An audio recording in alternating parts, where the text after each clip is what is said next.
Hi there, welcome to the Library at Pendrell Vale. I'm Tom, and today I'm going to be recording a video series with Stax. This is the deck tech, and I'll just go through the card choices we've got.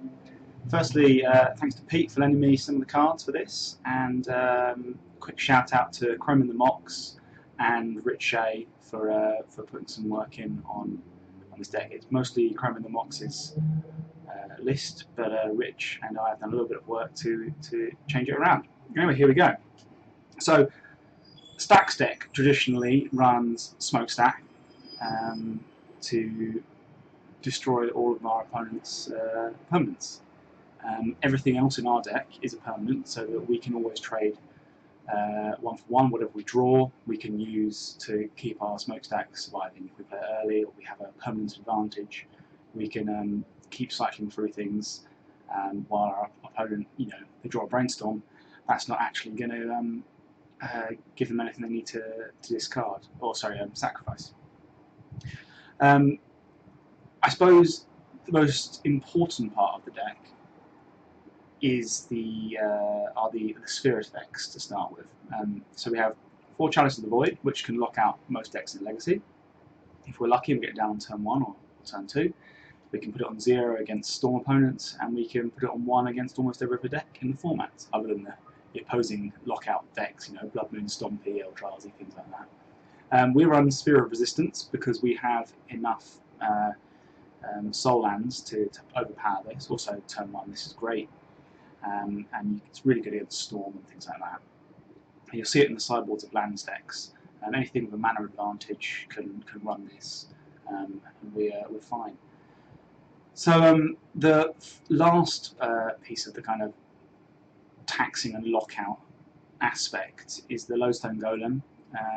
Makes everything cost 1, it's not an artifact. Funnily enough, everything in our deck is an artifact. This has been banned in Vintage because it's so good. So that's obvious inclusion for us, and we can kill people pretty quickly with our Lodestone Golems. Every other card is for locking people out. Crucible of Worlds means we can replay our wastelands and destroy everyone else's lands. Ensnaring Bridge means we don't die to opposing Marit Lages, Grizzlebrands, even Delvers, we can easily get our cards down to 1 or 2 at hand. Tangle Wire is to recoup a bit of tempo. We can always play this if we're a bit ahead on permanents and it slows our opponent down and they miss land drops. Or if we're a little bit behind. It's a hard card to evaluate. I think it's one of the most interesting cards in Magic, but you'll see when we play the games how it's best used, and obviously when and where I can play it. Sometimes we're so far behind we can't play Tangle Wire, otherwise we will lock out our own mana sources and we will lose to their single creature we leave untapped. So we really need to be ahead of them to play this. The way we get ahead is Ancient Tomb, 2 mana every spell. Which is useful, and City of Traitors, that gets us ahead. And we can use Rishton Ports to also tap down lands.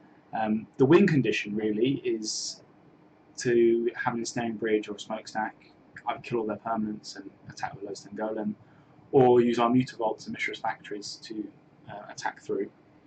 2 cards in hand, and we can attack with either of these guys and win the game that way. Our kind of insurance plan for things like Deathrite Shaman that get underneath us, that are 1 mana spell, if we're on the draw and we haven't got a Chalice. This results in, if they have a Deathrite Shaman, they have a mana advantage because he makes mana, obviously. And they can also kill us with it. So Ratchet Bombs and a 1 Powder Keg are what kind of need to just give us a little bit of insurance against Deathrite Shaman, Delver Secrets, things like that get out a little bit too quickly for us on the play. 2 Mox Diamonds, often lists like this run 4, but we really don't really want to be drawing Mox Diamonds, so it's good to have just 2 of them. And then we have 27 lands, because we need lots of lands in our deck to cast our big 4 mana spells. The Urbog is a recent addition, and that makes the sideboard card slightly better. Throne of the High City is a great card. It's going to help us in the long grindy matchups. And then our 2 Inventors Fair are going to help us search for any artifacts we need that will help us win the game should there be any problems. Also give us some life. every turn, which is really, really good. We take quite a lot of damage from Ancient Tomb often. If we have 2 Ancient Tombs as our mana sources, we're killing ourselves really quickly.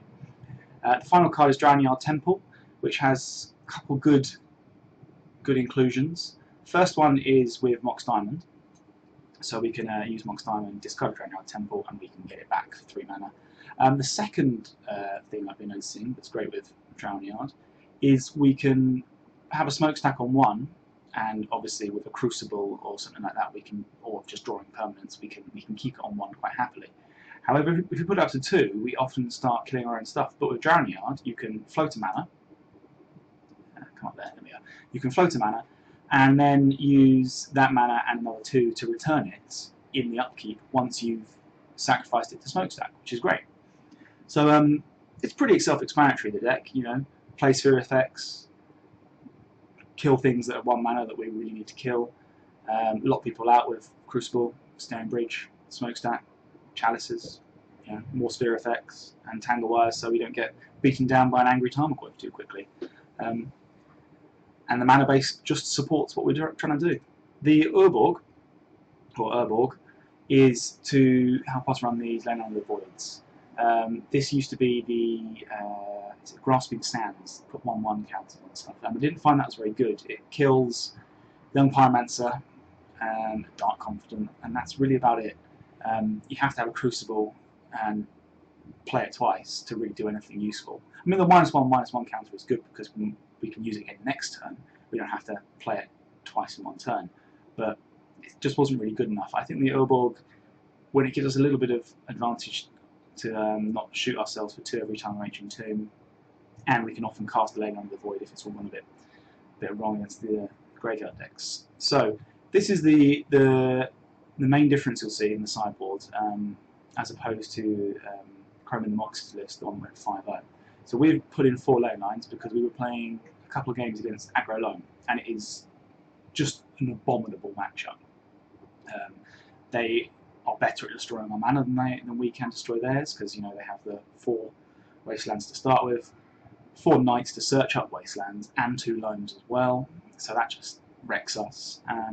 And obviously we need this kind of graveyard hit against fast decks like Reanimator. It's good against Storm. It's just got to have graveyard hate, and this seems to be the best one for us right now. We were running Fairy Macabre beforehand, and that just wasn't doing. It did enough against the Reanimator decks, but it didn't do enough against the Loam decks where you just need to shut off their graveyard entirely. Taking 2 lands out of a graveyard with Knights of 13/13, and they've got Abrupt Decay to destroy your Ensnaring Bridge. What can you do?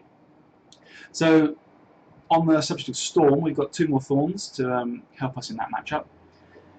It's pretty much what we bring them in for.